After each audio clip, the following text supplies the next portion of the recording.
En amour, vivre à deux et rester autonome dans sa vie.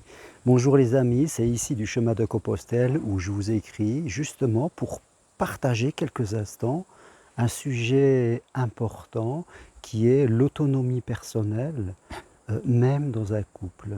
Il y a peu, je parlais avec une personne qui vivait, je dirais, dans un couple où chacun chez soi. Hein, donc les deux personnes étaient en couple mais ne vivaient pas ensemble.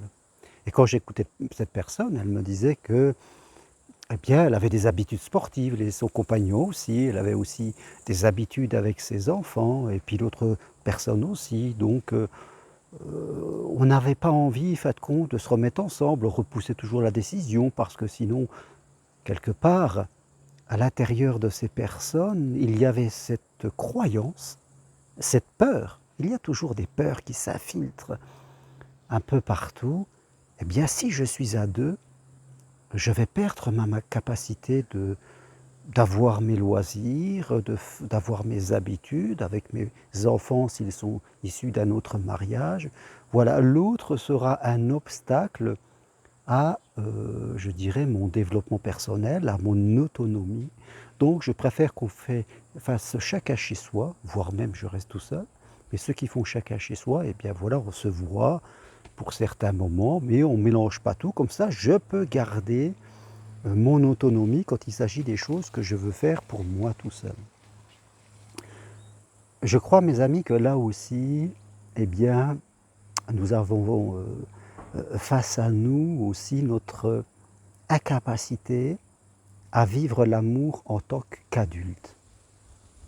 Et nous restons dans des peurs, je dirais, immatures, où nous n'arriverions pas à dire à l'autre que nous avons des passions, nous avons des habitudes, c'est important pour nous, et que, fin de compte, l'autre serait comme un obstacle. Et là, je crois que ça n'existe pas, mes amis. Il y a un peu de vent, j'espère que ça ira pour vous, la qualité du son. Je crois que ça n'existe pas. Nous devons progresser, devenir de vrais adultes. Arrêter de laisser les autres ou l'autre nous limiter. Non, personne ne nous limite à part nous-mêmes. Je le répète, mes amis, personne ne nous limite à part nous-mêmes, à part si nous renonçons à notre pouvoir personnel, si nous renonçons à communiquer, si nous renonçons à ce qui est important pour nous. Vivre à deux, c'est aller plus loin que si j'étais seul. Vous voyez, je suis venu marcher sur le chemin de Compostelle, je ne suis pas avec un groupe. Il reste une marche encore cette année, où il reste de la place du 17 au 20 septembre, où nous parlons beaucoup de vie sentimentale. Et je vous invite à venir. Ça sera à Saguième le désert, près de Montpellier. Il suffit de venir à Montpellier. Et c'est accessible pour tout le monde. Ce sont des marches faciles. Et je suis ici. Mon épouse, avec qui je vis depuis 15 ans, est en stage de danse. On ne s'interdit pas, je veux dire, de vivre notre passion. Au contraire, mes amis, il y a vivre nos passions, c'est ce qui fait vivre notre couple. Bien sûr, nous avons nos passions ensemble. Mais après, il y a aussi nos passions communes parce que nous sommes des êtres différents. Ce sont ces différences qui nous font progresser.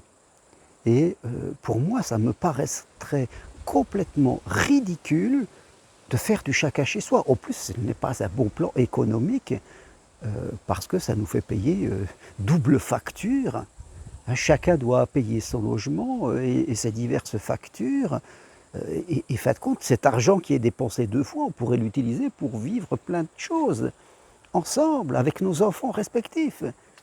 Voilà, quand vous avez un logement et des factures, ça représente quand même des sommes assez conséquentes.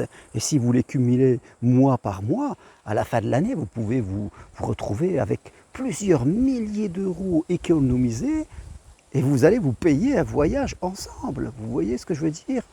Je crois qu'il faut vraiment monter d'un cran parce que si on reste à ce niveau-là, eh bien, on sera toujours dans la peur parce que c'est la peur qui nous guide. C'est la peur qui nous guide parce que on n'ose pas faire quelque chose, on a peur de parler, on a peur du conflit. Il y a toujours une peur. Demandez-vous, si vous êtes dans ce cas-là, de quoi avez-vous peur? Soit vous faites du chacun chez soi, soit vous êtes tout seul. De quoi avez-vous peur?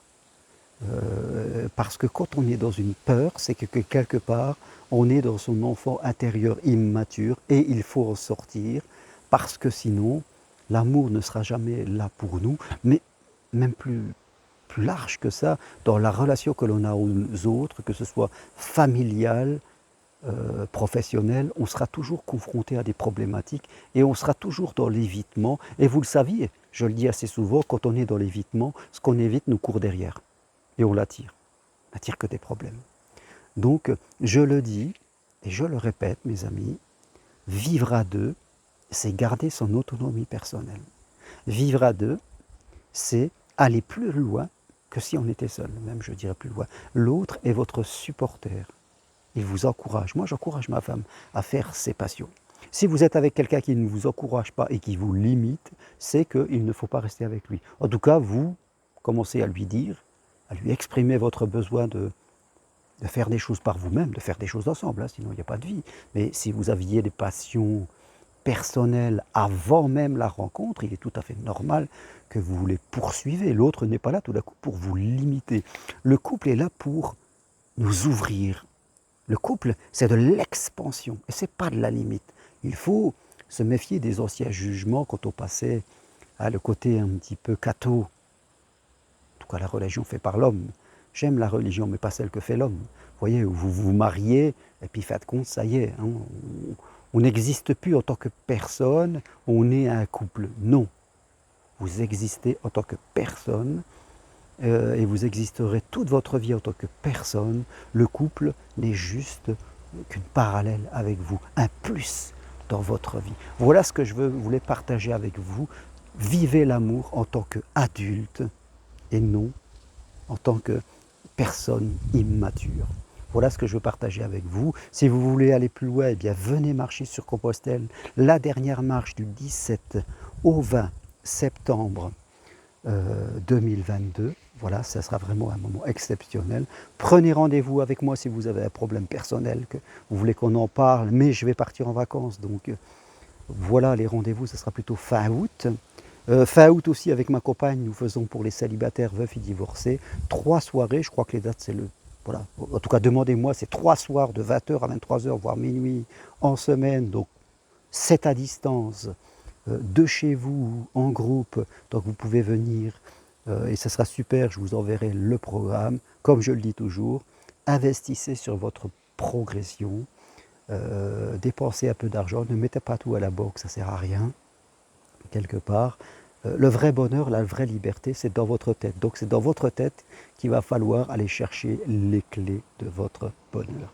Merci à vous, toutes les infos sur mon site germainroncari.com.